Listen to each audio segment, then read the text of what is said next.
Deine Sitzung 2020, Alaf Alaikum.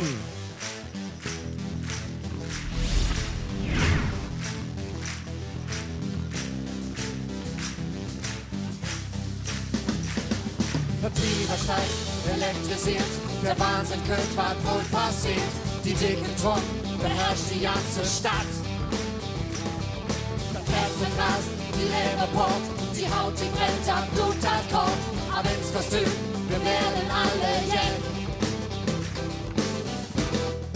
Ihr im Saal habt jetzt keine Wahl, schnallt euch an, es wird fett. Seid dabei, bei der Schweinerei. Hier regiert die Macht des Match.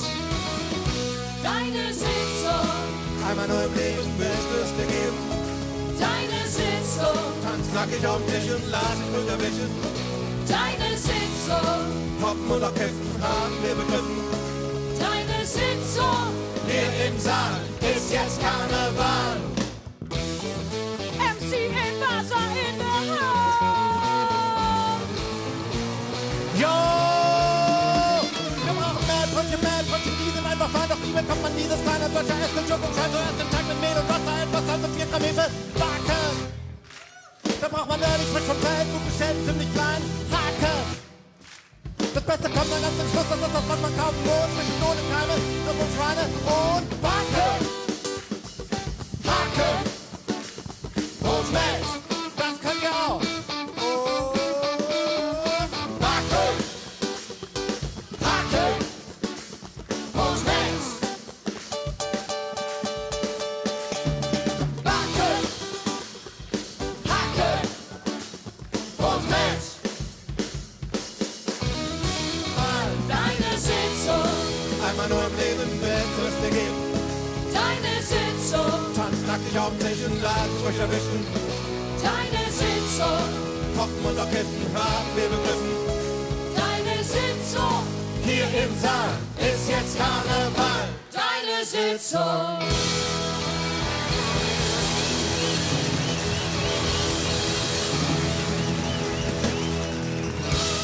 Herzlich willkommen bei Deine Sitzung 2020. Alaf alaikum, liebe Jeckinnen und Jecken. Ja, liebe Orientalen, liebe Desorientierte, schön, dass ihr da seid. Der Orient, das ist ja unser Thema. Wir möchten euch verzaubern mit Geschichten von 1001 Met. So sieht es aus. Wir wollen Brücken bauen. Brücken, die auch funktionieren. Brücken, auf denen auch LKWs auch bis nach Leverkusen fahren können. Und wir gehen noch einen Schritt weiter. Wir wollen Brücken bauen bis in den Orient. Ja, denn wir finden, der Karneval ist für alle da. Wir wollen religionsübergreifend schunkeln.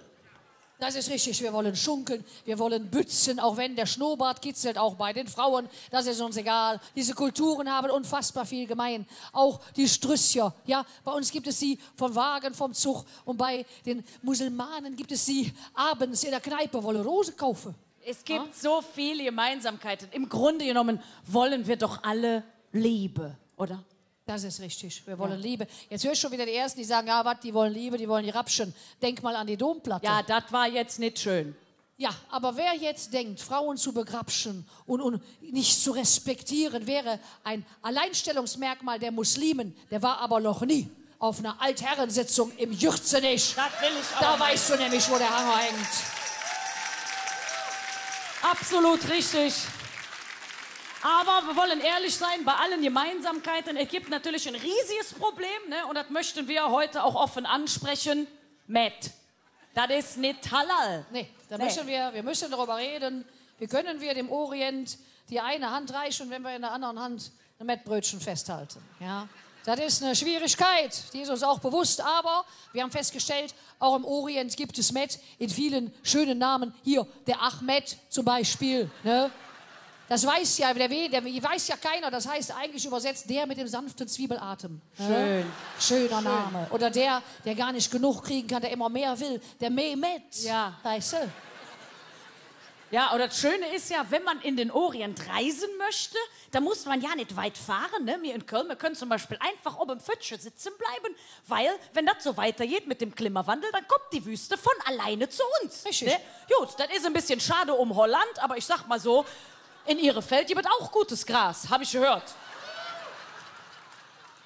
Ja, das ist aber, pass auf, das Gute an Köln ist ja, dass Köln sehr, sehr aktiv gegen den Klimawandel angeht, auch sehr sinnvoll arbeitet, auch gegen die hohe Feinstaubbelastung, das wissen wir alle. Ja, in Köln werden nur sinnvolle Sachen gemacht. Ne? Was machen wir jetzt in Köln gegen für bessere Feinstaubwerte? Was machen wir?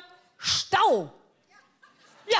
Ja, richtig. Am Anfang der Aachener Straße, da ist jetzt eine Ampel aufgestellt worden, die Vörtner Ampel, die ist immer rot. Die ist immer rot. Immer rot. Die lässt einfach ja kein Auto mehr rein. Da sagt die, guck mal, weniger Autos, toll.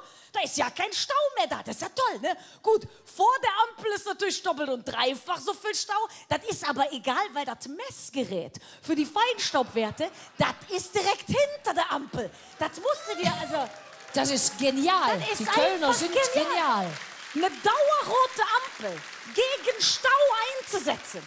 Das gibt nur in Köln, ne? Wirklich. Das ist so eine tolle Idee. Das ist, als wenn du sagen würdest, hör mal, ich lass mich im Januar schwängern, da brauche ich Karneval nicht verhüten. Ne? Ja.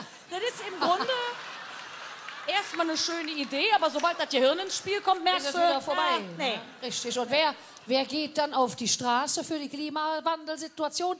Die Kinder gehen auf die Straße. Und wer wird ganz vorne weg? Greta Thunberg. Ach, das schwedische Bärbelchen, das geht vorne weg. Ne? Ja, und was passiert dem armen Mädchen? Was kriegt die für einen Hass ab, oder? Erwachsene Menschen schlagen verbal dermaßen auf die ein. Das ist wirklich auch schwer zu akzeptieren, vor allen Dingen für alte weiße Männer, wenn da so ein Mädchen ankommt und einfach mal recht hat. Ne? Das ist sehr schwer zu akzeptieren. Da wird sehr reif drauf reagiert. Ich hatte letztens auch so einen Profi vor mir, ne? An der Ampel, riesiger SUV vor mir, ne? Und dann hinten auf der Heckscheibe richtig fetter Aufkleber. Fuck you, Greta. Boah, da habe ich auch gedacht, da bettelt aber einer bei der Evolution, dass sie ihn rausschmeißen, ne? Ey, so ein Aufkleber. Wo du recht hast, hast du recht. Ja, ich glaube, den kannst du auch nicht einfach so kaufen. Der wird nicht jedem verkauft. Da musst du erst mal nachweisen, dass du auch ein amtlicher Knallidiot bist. Ne? Da musst du eine Prüfung ablehnen. Da wirst du erst mal gefragt. Sie möchten den Aufkleber? Moment. Fahren Sie denn auch ein 2 Tonnen schweres Vehikel, in das trotzdem keine Dachlatte passt? Jawohl. Aha. Und haben Sie dementsprechend auch passend dazu einen sehr kleinen Penis? Jawohl, habe ich auch. Ja, Aufkleber ist Ihnen. Bravo. Herzlichen Glückwunsch. Das ist so, ne? so, wie es ist. Das, jetzt müssen wir bei deiner Sitzung jetzt sagen, wir sind ja ein bisschen auch nicht immer ganz vorne, denn Met ist ja auch nicht ganz klimaneutral. Nee, Ne? da muss Die man Herstellung ehrlich von sein. Met, das ist ja auch, da haben wir auch überlegt, wir wollen uns an der Klimasituation beteiligen und dann finden wir vielleicht eine Alternative für Met, so eine Art Methadon-Programm, dass wir irgendwas Neues. Und dann haben wir im Internet geguckt und dann haben wir gegoogelt und dann haben wir gefunden ein Rezept für veganes Met. Dieses vegane Rezept, das für veganes Hack, ne, das Met, das hört sich erstmal gar nicht schlecht an. Aha, das wie fängt ist an, das? du sagst, steht im Internet steht, du brauchst 2 Zwiebeln, jede erstmal. Gut. Pfeffer, Salz, Klingt gut. Paprikapulver, Knoblauchpulver. Gut. Lecker, brauchst du. lecker, bisschen Dann brauchst lecker. du aber für die Farbe von Met brauchst du Tomatenmark. Und dann brauchst du aber für die Konsistenz von Met, für die herzustellen, brauchst du eine Reiswaffel. Ne, was? Reiswaffel. Was ist das? Reiswaffel. Und was- Soll ich was noch mal ist das? Reiswaffel sagen? Ja, was? Reiswaffel ist das, was wir als Frauen immer essen, wenn wir wieder abnehmen wollen. Ah. Das ist was, wo die Typen sich fragen, warum frisst meine alte im Bierdeckel, was hat sie denn? Ne? Und ich habe da mal drüber nachgedacht, eine Reiswaffel, das ist doch bescheuert. Da kannst du doch auch einen Nippon nehmen und einfach die Schokolade runterlutschen, dann hast du doch auch eine Reiswaffel. So mache ich das immer. Dauert dann halt, ne? Dauert ein bisschen. Aber wenn man ehrlich ist und es tut weh, aber so eine vegane Ernährung, die ist natürlich besser für die Umwelt. Ne? Es ist schlimm, man darf das ja auch nicht sagen, weil sonst kriegst du einen riesen Shitstorm, ne? Wie die Greta Thunberg. Aber das ist ja klar, dass die Greta den ganzen Hass abkriegt. Ne? Ist ja, das logisch. ist ja immer so, der Überbringer von schlechten Nachrichten wird als erster gelünscht. Ja, ne? könnt ihr gerne selber mal ausprobieren. Ne? Stellt euch mal bitte in eine Kneipe und sagt ganz laut in Köln, der erste FC Köln kann nix. So, da weiß jeder Anwesende, es ist die absolute Wahrheit, aber aussprechen darf das keiner. Das darf keiner sagen.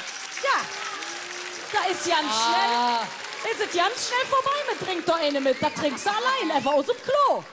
Leute, wir sind doch auch FC-Fans. Wir sitzen doch alle im selben Keller. Hör mal.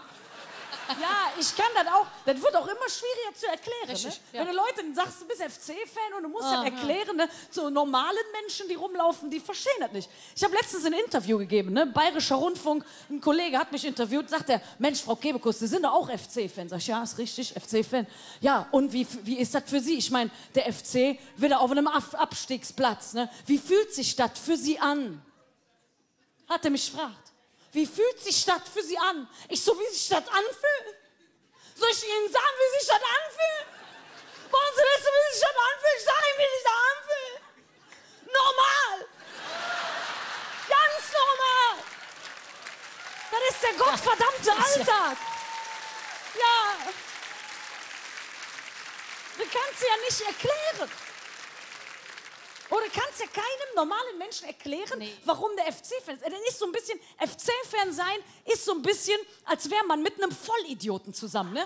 Ey, das kennt doch jeder in seinem Freundeskreis. Jeder hat doch so einen Top-Schuss im Freundeskreis, wo du denkst, boah, was will die mit ihrem Typen? Ja. Was ist das für ein Honk? Und du selber weißt es auch. Ich weiß, das ist ein Vollidiot, aber ich kann nicht mit dem Schluss machen. Geht nicht. Du kannst ja auch nicht mit dem FC Schluss machen und dann mit Bayern München zusammen sein. Ich meine, das geht nicht. Da bleibe ich lieber bei meinem FC. Hör mal, der schlägt wenigstens keinen. Das ist ein guter.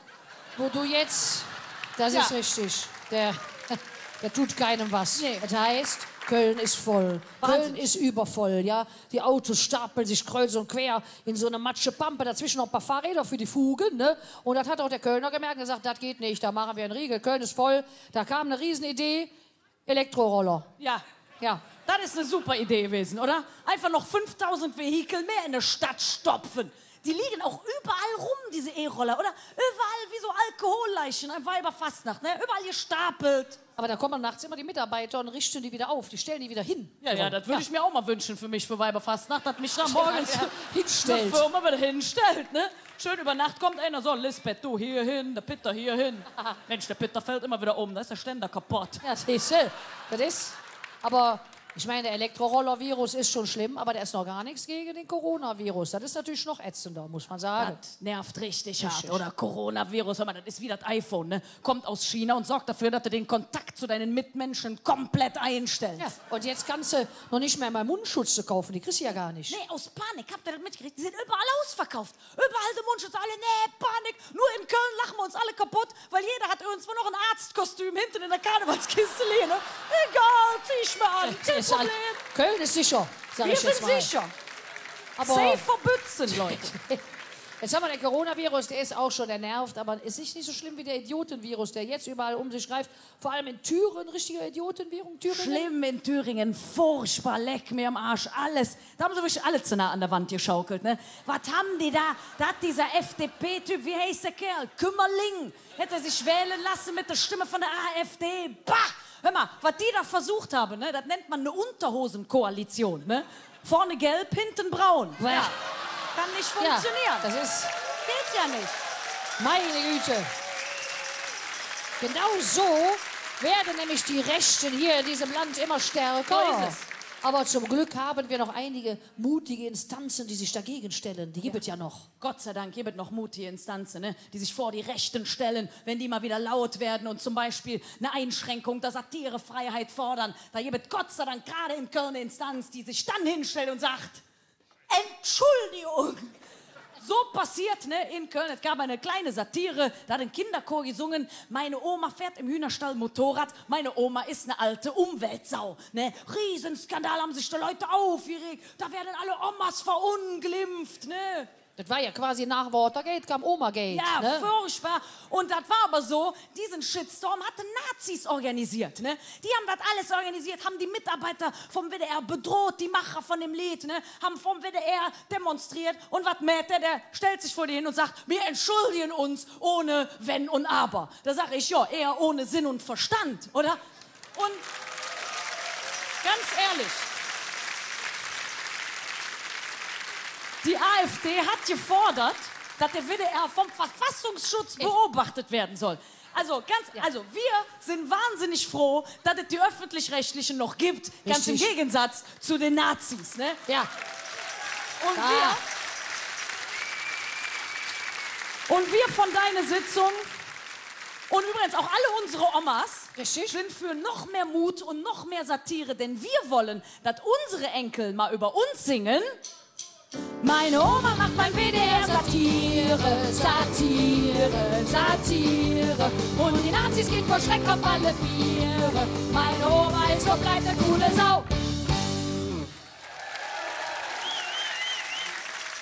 Liebe Jäckin und Jäckin, bitte begrüßen Sie mit mir unsere Präsidentin, ihre Fastelovensbegleiterin, die Kölschubserin von Schunkel Air. Sie ist von hinten wie von vorn, Ayram Ayran, Mirja Böll.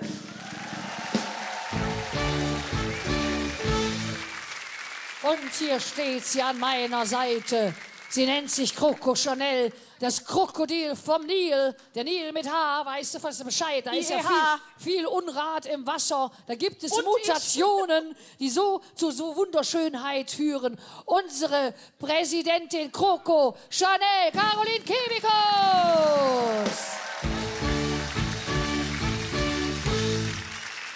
Und natürlich unser dritter Präsident. Er ist die Oase des nie versiehenden Kölsches. Ihn sehen Verdurstende in den Spiegelungen der Friesenstraße. Er ist nicht nur unser, sondern auch euer Vater, Morgana Ebasa, der Meister.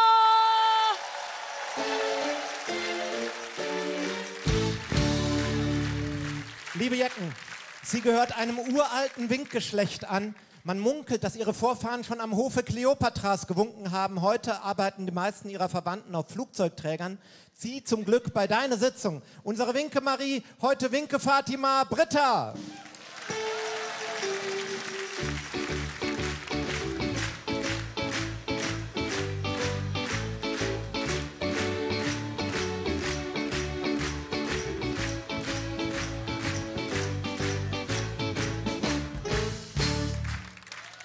Ja, und was soll man sagen, die bezaubernden Klänge des Orchesters der Liebe, heute als die Wüstensöhne unterwegs, da stehen sie. Im Prinzip könnt ihr eigentlich direkt stehen bleiben, jetzt kommen 3 junge Frauen zu uns. Sie gibt es seit 2015 und seit 2015 schießen sie immer kometenhafter in die Höhe. Sie sind erfolgreicher denn je und man sagt ja immer, vielen Menschen steigt der Erfolg zu Kopf. Sie verändern sich total, sie werden zu anderen Menschen. Das kann man bei diesen Frauen nicht sagen. Sie sind genau das geblieben, was sie immer schon waren. Bitches. Bitte begrüßt die Bier Bitches.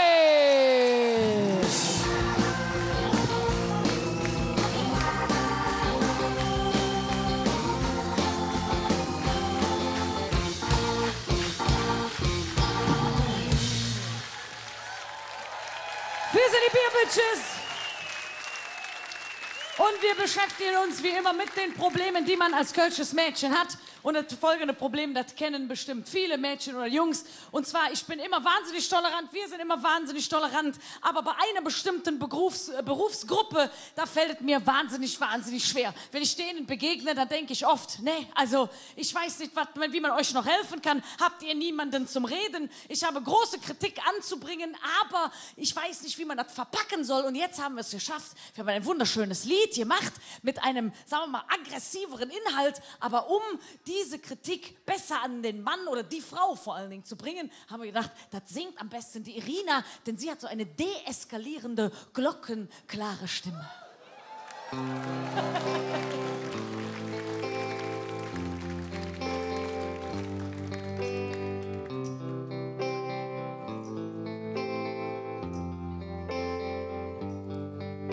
willst nur ins Glück am Bütche, doch ne Parkplatz ist nicht frei.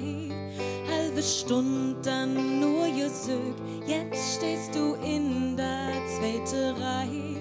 Ob dem Rückweg siehst du sie dann, wie sie tipp in ihr Gerät. Ohne ne Zettel, unter der Schiebe wie Jacqueline. Knölsche Frau, Ding Hosenrot, der Rest ist blau. Knölsche Frau, für dich packt jeder ungenau.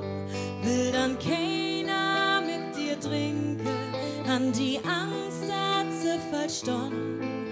Und am Ende dann mit einem Strafzettel im Jahr. Knöllche Frau, Dinghosen der Rest ist blau. Knöllche Frau,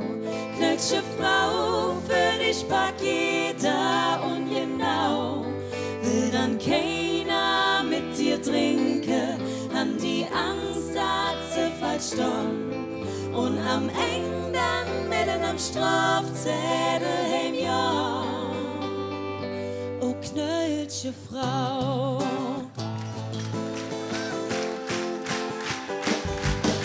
Schutzmann, Richter, Henker, da bist du in einer Person. Auf der Straße bist du ein Ultra, Kölsche Robocop-Version. Den Gesetz auf ein Sick und ein Strahl in Rud und Wies. Und schon ab 2 Zentimeter jeden Knies. Knöllche Frau, Dinghosen Rud, der Rest ist blau. Knöllche Frau, für dich mag jeder und genau. Will dann keiner mit dir trinken, an die Angst hat sie falsch stand. Und am Ende dann mit einem Strafzettel hängt, ja. Knöllche Frau. Auf Lieferantenzone, auf Feuerwehr in Fahrt. Du küsst aus dem Nix bis überall, aber keiner kennt dich privat. Knöllche Frau, Dinghosen Rud, der Rest ist blau. Knöllche Frau, für dich pack jeder und genau. Knöllche Frau, Dinghosen Rud, der Rest ist blau. Knöllche Tant, immer da und nie charmant. Will dann keiner mit dir trinken, an die Angst hat sie falsch stand. Und am Ende dann mit einem Strafzettel hängt, ja. Knöllche Frau, nehmt mir so genau. Knöllche Frau, mach mal blau. Du fiesen Hennerbrummer, mach dich vorderlos und in Ruhe. Das Orchester der Liebe. So, wir bleiben weiter beim Thema Toleranz. Ja, ich liebe das, dass der Kölner Karneval immer so wunderbar friedlich ist, ne? Aber ich weiß natürlich auch, das ist nicht überall so. Hier und da gibt es auch Gewalt im Karneval, ja? Aber ich sage mal so, wenn auf einer Karnevalsparty Gewalt ausbrechen sollte, dann ist das natürlich immer nur zu Recht, ja? Es gibt eigentlich nur 2 Gründe, warum auf einer Karnevalsparty eine Prügelei ausbrechen kann. Das ist einmal, der erste Grund ist, das Fass ist weg. Nicht immer leer, weg. So. Der zweite Grund, und da werde ich wirklich aggressiv, wenn jemand kommt zu einer Karnevalsparty ohne Kostüm. So, wir haben lange gesucht, bis wir einen Song gefunden haben, der, sag ich mal, die nötige Aggressivität mitbringt. Ich sag mal vorsichtig so, wir sind fündig geworden.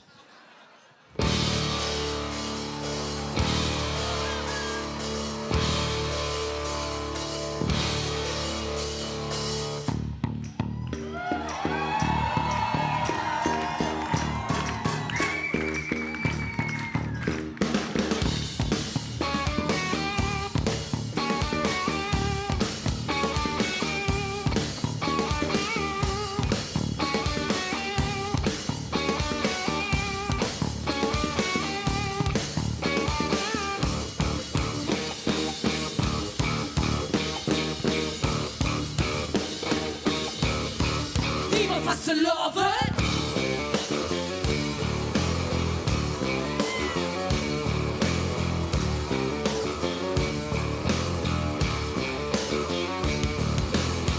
Weißt du, wo das Fass ist? Ich weiß nur, wo das Jas ist. Weißt du, wo das Fass ist? Ich weiß nur, wo der Bass ist. Weißt du nicht, wo das Fass ist?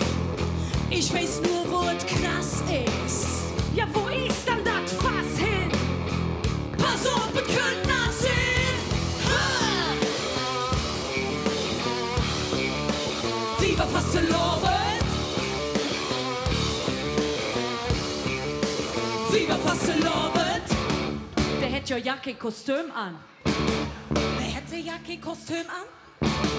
Der hätte ja echt kein Kostüm an. Hey, warum hast du kein Kostüm an? Der hätte Kostüm an. Aber der hätte kein Kostüm an. Hören, träg ein Kostüm an. Können wir mal ein Kostüm haben? Junge, jetzt trägt ein Kostüm an. Sonst hast du ja kein Kostüm an. Und du musst ein Kostüm haben. Wir haben hier alle Kostüm an. Schweinerei, ich will mich bei. Da hätte ich mal kein Kostüm noch ey. Meuterei, ich will mich bei. Trägt das an, sonst Keilerei. Schweinerei, ich will mich bei. Da hätte ich mal kein Kostüm noch ey. Meuterei, ich will mich bei. Trägt das an, sonst Polizei.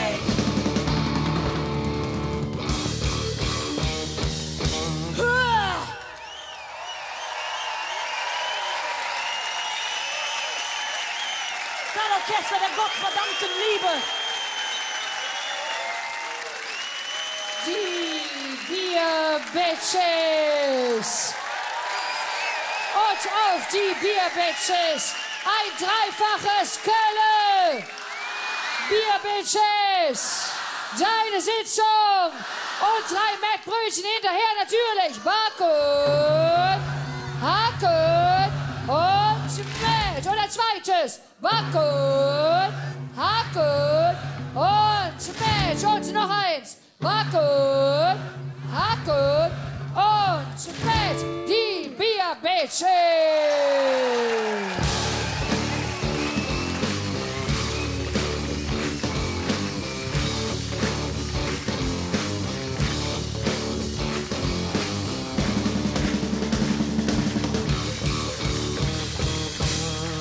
Liebe Jeckinnen und Jecken, wir von deiner Sitzung, wir haben ja gesagt, Alaf Alaikum heißt es dieses Jahr. Und was könnten wir uns da für andere Gäste einladen, als die, die richtig authentisch rüberkommen, für genau dieses Motto. Und wir haben genau den richtigen Mann da, er war schon mal da und wir sind stolz, dass er wieder bei uns ist. Hier ist Fatih Çevikoglu.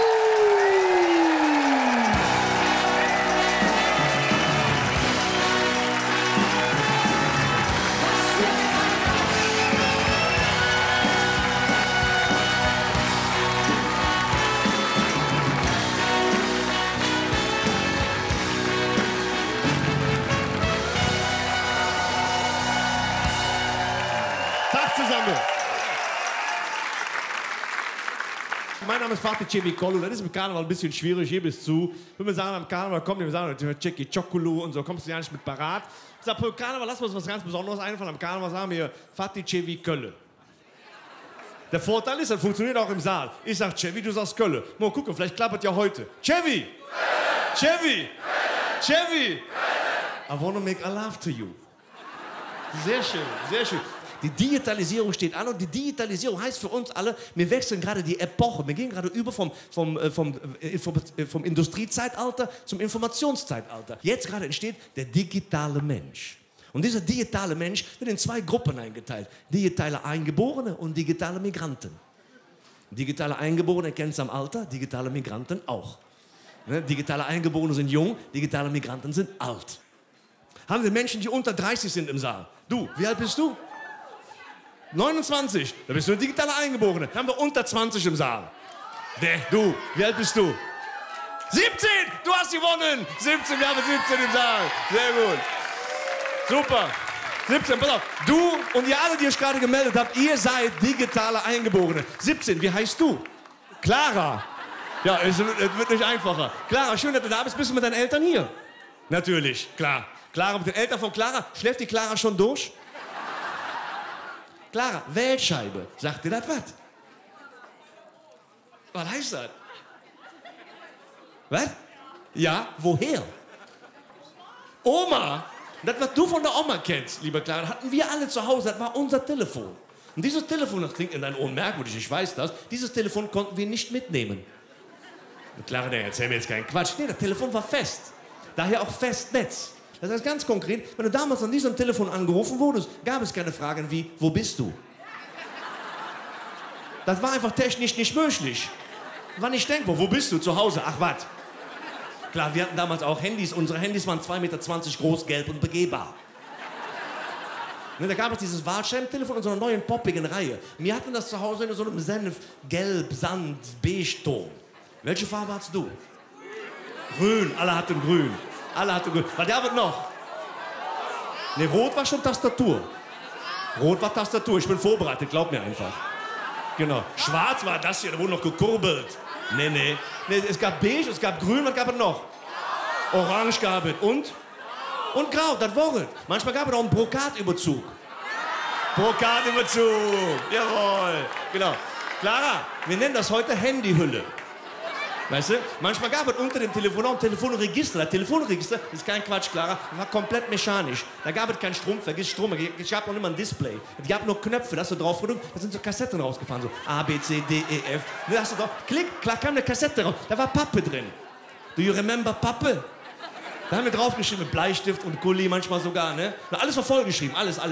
Bis auf XYZ, das war immer leer. Außer bei uns Türken, immer vollgeschrieben natürlich. Yilmaz, Zeynep, Zeliha, Yildirim, Jorgan, Jolda, alles vollgeschrieben. Und Lev Lück, pass auf, jetzt hör uns zu. Und aus dieser analogen Welt sind wir alle mit mir hier sind, liebe Brüder und Schwestern, sind wir in diese digitale Welt eingewandert. Wir sind digitale Migranten. Willkommen in der Welt der Migranten. Wie jedet ihr jetzt, wo du weißt, dass du ein Migrant bist oder eine Migrantin? Ja, gut, ist auch noch ganz neu für dich. Irgendwann kommst du auf den Trichter, denkst du was wie, ich möchte gleiche Rechte. Natürlich möchtest du die. Weißt du, was du kriegst? Du kriegst die Haltung entgegengehalten, die lautet, du hast hier die Bringschuld. Du musst dich hier anpassen. Du musst die Sprachen lernen. Du musst mit den Systemen klarkommen. Jetzt frage ich mal ganz vorsichtig, liebe digitale Migranten, kommt ihr mit den Systemen klar? Schafft euch alles drauf. Lernt ihr die Sprachen? Nee. Einen digitalen Migranten erkennt ihr nicht selten daran, dass er steht und sowas sagt wie, Entschuldigung, wo ist das WLAN-Kabel? Guck mal, ein Großteil versteht den Gag noch nicht einmal. Es gibt kein WLAN-Kabel. Nee, doch. Das ist, wo man sagen, Wireless LAN, kabellose Verbindung. Doch, war das alles schon hier? Verrückt. Ich will sagen, wir sind auf dem Weg in eine neue Epoche. Zukünftig werden wir Mensch und Maschine, das wird miteinander verschmelzen, man wird das nicht mehr auseinandergehalten bekommen. Wie können wir zukünftig Mensch und Maschine auseinanderhalten? Weißt du wie? Das ist ganz einfach. Erzähl ihm einen Witz. Maschinen kennen keinen Humor, keine Ironie, keine Satire. Und nicht politisch. Ein Kinderwitz. Der Witz mit den 2 Kerzen. Sagt die eine Kerze zur anderen Kerze. Sag mal, stimmt es, dass Wind gefährlich ist? Kannst du davon ausgehen.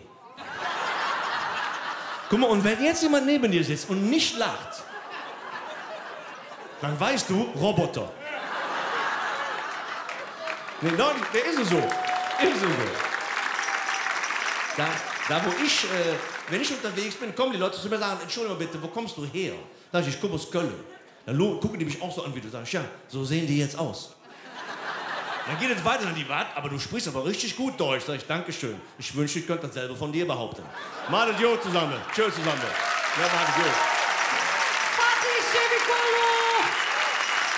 Und auf den Fatih ganz einfach aus Köln! Fatih Şevikolu! Deine Sitzung! Alaf!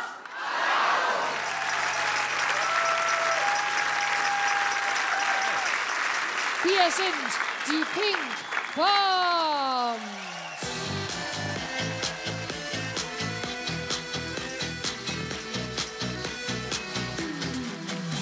Mir tanze, auch wenn das manchem sicher nicht dir fällt. Mir Hanse, mir haben die allerschönste Stadt der Welt. Wir lassen uns von keinem Hefe erzählen, was richtig für uns wird oder auch nicht.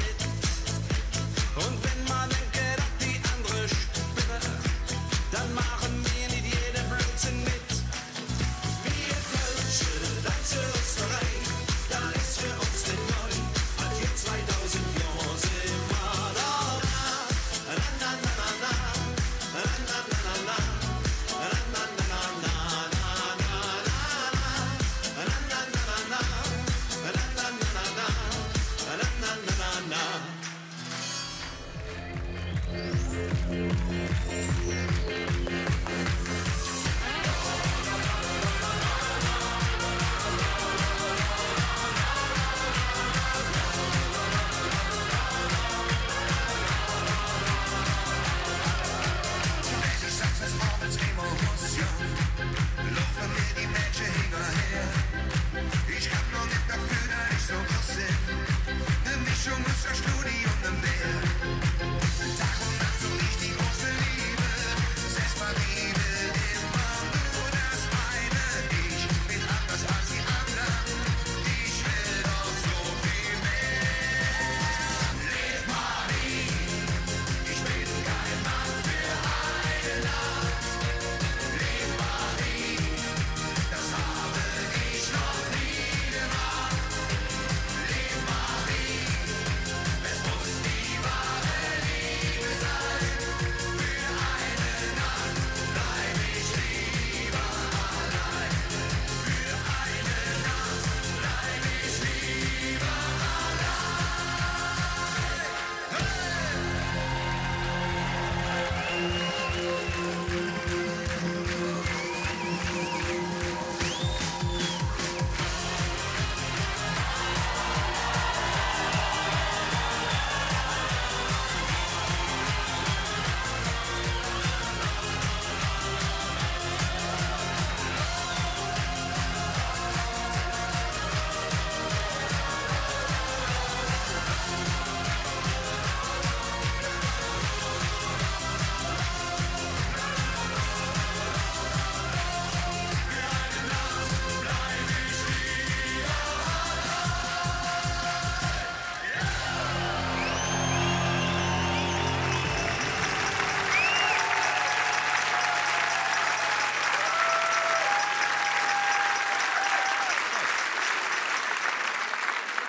Niemand in unserem Ensemble ist immer so wunderbar mottogetreu verkleidet wie Ebasa der Meister. Ja, wenn man sich einfach mal diesen wunderbaren Turban ansieht, man könnte natürlich denken, aha, dann ist die Hülle, die das Hirn im Zaum halten möchte. Nein, was ihr nicht sehen könnt, aber wir hier oben riechen, darunter ist Matt. Und zwar schon seit ein paar Wochen.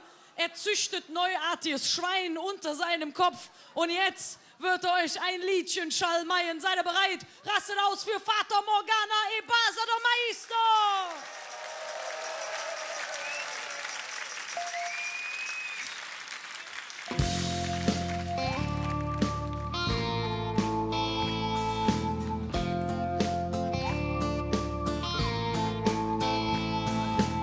Ich komme nicht aus Köln, doch liebe diesen Karneval. Mit Turban falle ich da nicht auf, das ist da ganz normal. Ich mag den Klang der Lieder und ich singe manchmal mit. Nur diese Sprache Kölsch, da bin ich nicht so richtig fit. Man sagt doch Hetz und Flönz und Blutwurst oder halber Hahn, doch ich bin mir nicht sicher und zweifel echt da dran. War das Schönste, was man han? Das ist doch klar. War das Schönste, was man han? Das ist doch klar. Schönste, was man kann, schon all die lange Jahre, ist unser Fädel, die hält man zusammen. Das Schönste, was man kann, schon all die lange Jahre, ist unser Fädel, die hält man zusammen. Egal, war doch passiert.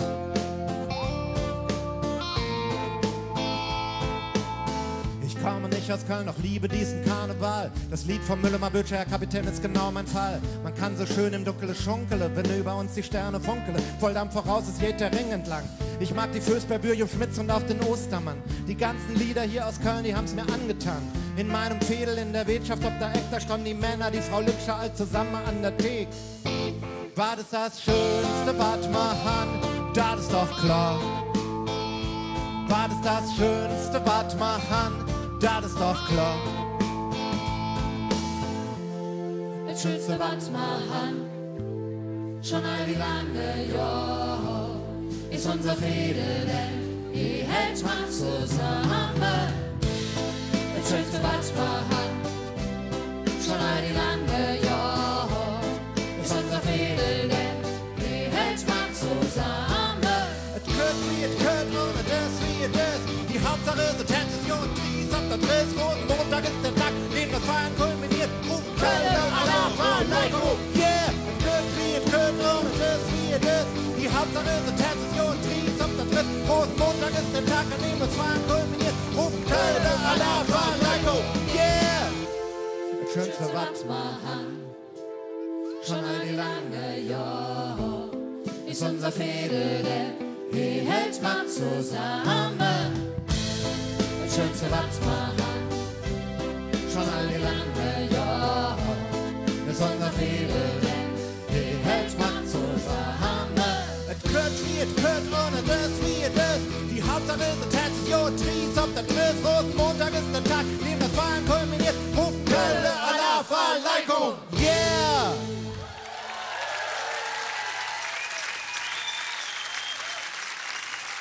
Evasa, der Meister, unser aller Vater Morgana. Mettbrötchen fliegen, backen, hacken und Mett. Und noch eins für unter den Hut. Backen, hacken und Mett. Und ein drittes. Backen, hacken und Mett. Evasa, der Meister, unser Vater Morgana.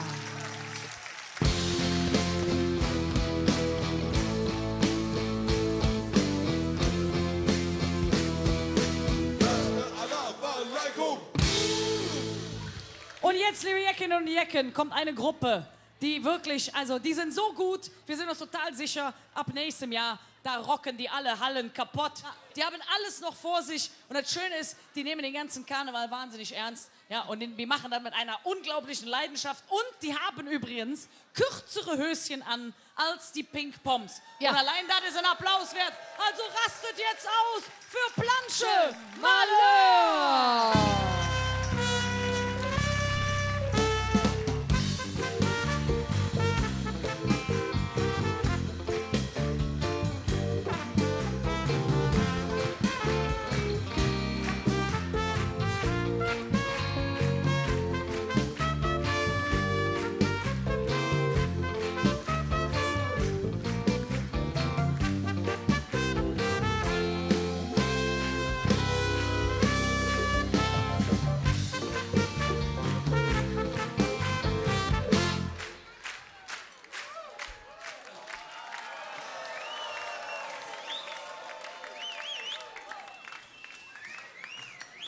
Hallo! Wir haben uns vor 1,5 Jahren gegründet und wie das am Anfang so ist, kennt einen keine Sau. Deswegen sind wir damals in eine Kneipe reinmarschiert, um zu fragen, ob wir das spielen dürfen. Und in der Kneipe stand der Wirt. Ich habe uns vorgestellt, ich habe gesagt, hallo, ich bin Juri, wir sind Planche Malheur und wir machen kölsche Musik. Und der Wirt guckte mich so ein bisschen verdutzt von der Seite an, nahm mich in einen schönen engen Schwitzkasten und sagte, hör mal Jung, finde ich richtig gut, dass so eine Paselacke wie du kölsche Musik macht. Und dieser Satz ist uns im Kopf geblieben und wir glauben eins, es ist scheißegal wie du aussiehst, es geht nur darum, was du machst. Seid ihr bei uns? Oh, Annabella, Bella, hey! 1, 2, 3, 4! Oh, Annabella, Bella, hey! Einmal nur die Seite hier. 2, 3, 4! Oh, Annabella, Bella, hey! Und einmal hier. 1, 2, 3, 4! Oh, Annabella, Bella, hey! So machen wir das!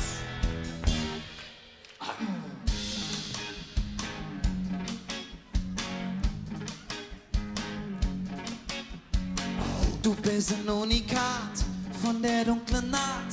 Jeder will dich, doch du bist frei. Ob hoher See bist du unterwegs. Keine Kerles, ja, ihr dich gefeit. Ich werd Kajüte für dich putzen. Ich sei für dich das ganze Decken. Du darfst mich gern benutzen. Lass mich Dinge Bootsmann sehen. Oh, Annabella, Bella, Annabella, Bella. Oh, Annabella, Bella, hey! Ding haben wir im Wind. Oh, Annabella, Bella, hey! Du bist mich, Piratenkönigin. Oh, ein Mädchen wollte mich böse, doch ich hab mich weggedreht. Ich mein, was soll mir das doch nützen, wenn mein Herz nur für dich schlägt. Und Dinge, wo du hast, so schön, das ist nicht wahr. Ich tät so gerne an Dinger sechsen. Jeder will dich haben, keiner kriegt an dich ran. Ich selber mit der Wäsch frei. Ich tät Kajüte für dich putzen. Ich sei für dich das ganze Decken. Hey! Du darfst mich ja benutzen. Lass mich Dinge Bootsmann sehen. Oh, Annabella, Bella, Annabella, Bella. Oh, Annabella, Bella, hey! Ding haben wir im Wind. Oh, Annabella, Bella, hey! Und die alleine. 1, 2, 3, 4. Ja, Mann!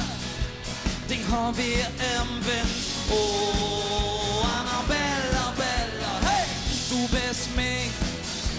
Piratenkönigin. Ladies and gentlemen, Mathis am Schlagzeug.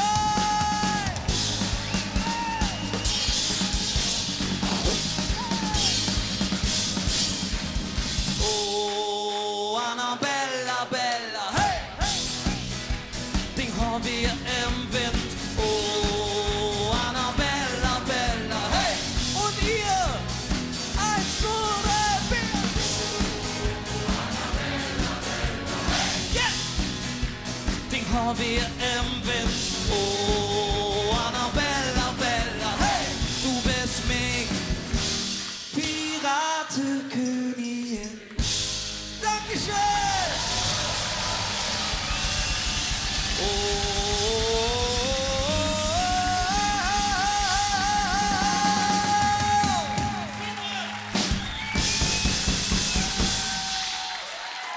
Plansche, Malheur. Seid ihr soweit? An die Zutaten. Backe, Hacke und noch ein zweites. Backe, Hacke und ein drittes. Backe, Hacke und Plansche, Malheur.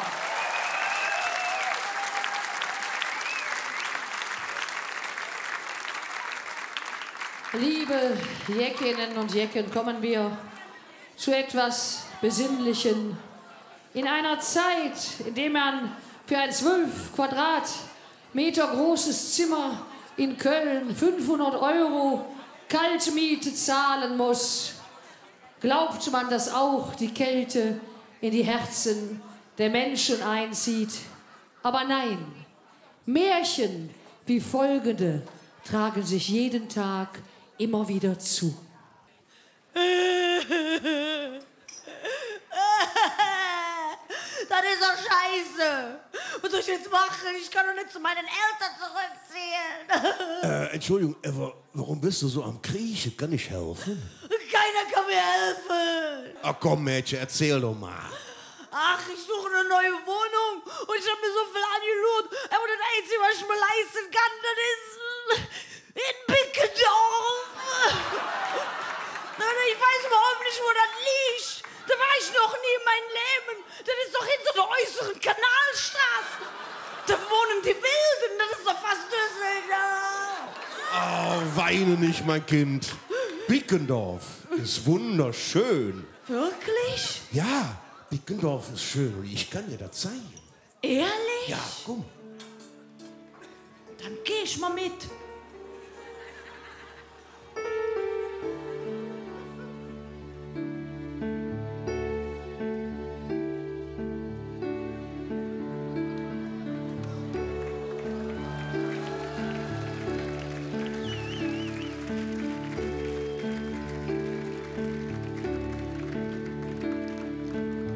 Ich zeig dir Bickendorf,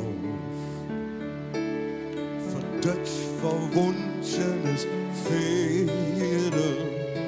Sag mal, Mädchen, wann hast du so jetzt schöne Sand gesehen? An der Venloer Straße reiht sich Wunder an Wunder. Hinter Meckes, da fährt nicht nur die 3, die auch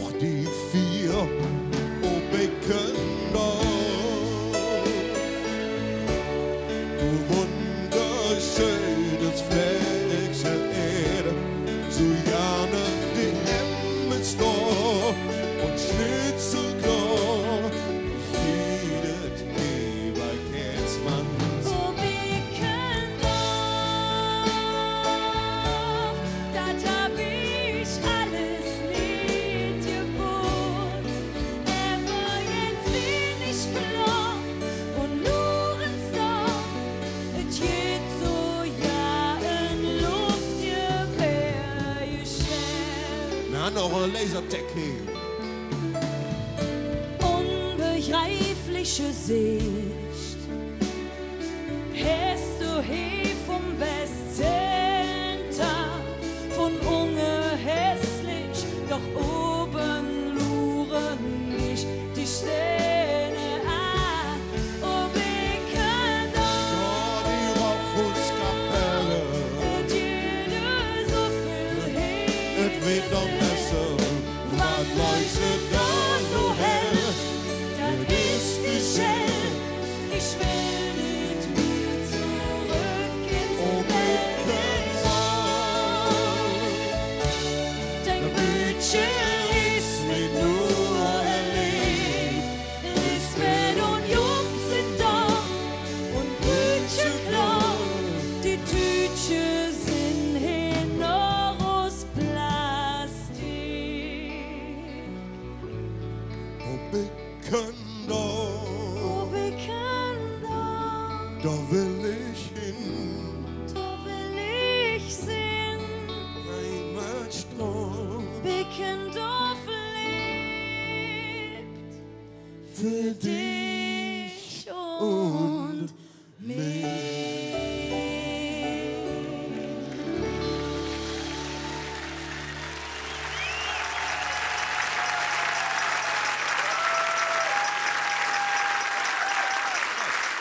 Der nächste Teil, der jetzt kommt von deiner Sitzung, den würden wir gerne Olaf Bürger widmen, denn unser Präsident, unser Freund, der Mitbegründer dieser Sitzung ist im Sommer verstorben.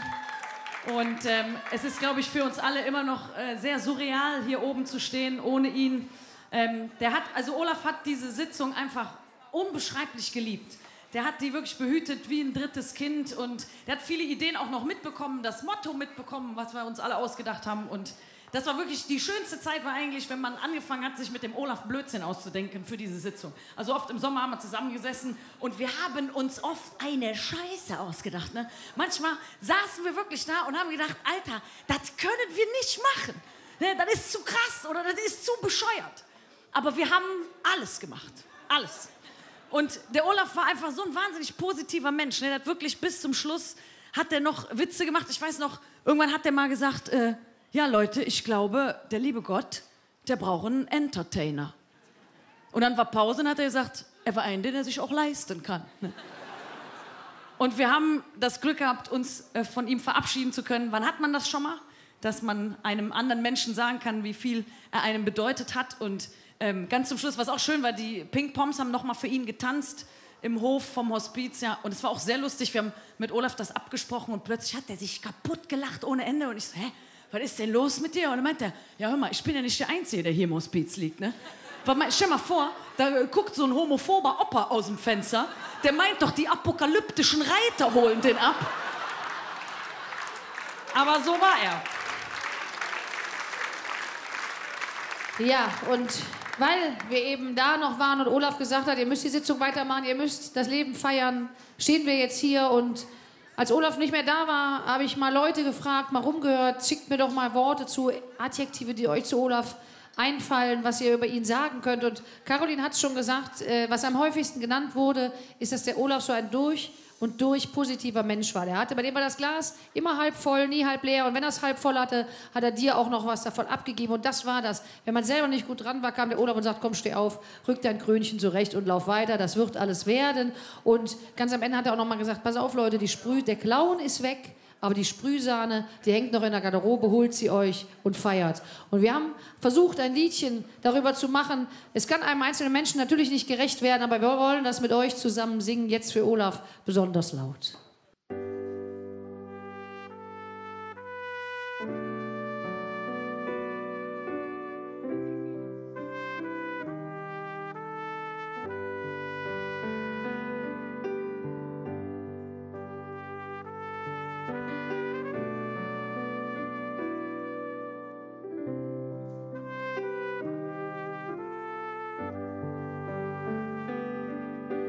Wenn ich an dich denk, wird mir klar, du warst ich Rosgeschenk. Du fehlst an jeder Eck und an jedem Eng. War sie Charmeur, manchmal auch Chaot. Immer du standst immer zu Dingen im Wort. Die Zick mit dir, die war viel zu kurz. Du warst ne jode Freund mit einem Kopf, ne Kölsche Jung, verlost dich drauf. Wenn man's am Boden lag, da kommst du und sagst, stund auf. Stund auf, wenn du ne Jäg bist. Gib ja, solang du noch zick hast. Lief nicht ab, wenn den's nicht so leid. Stund auf, wenn du dran bleibst.